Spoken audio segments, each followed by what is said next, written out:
रोज मेरे गली में ये सताए झाड़ते हो, मुझे सीटी बजा के क्यों लाए मारते हो।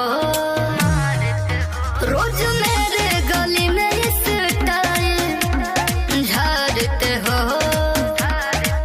मुझे सीटी बजा के क्यों लाए मारते हो।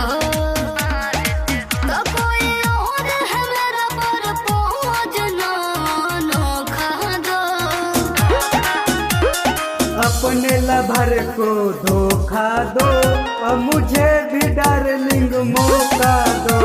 और अपने लवर को धोखा दो और मुझे भी डार्लिंग मौका दो।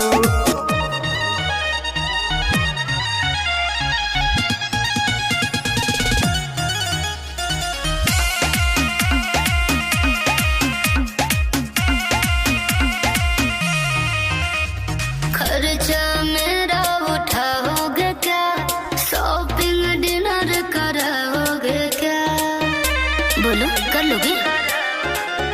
भूल गई बोला भरवा के अपना, प्यार दे देंगे हम तुमको इतना, तुमको इतना। वो दिल है बाबू तुम जिसके खोखा हो।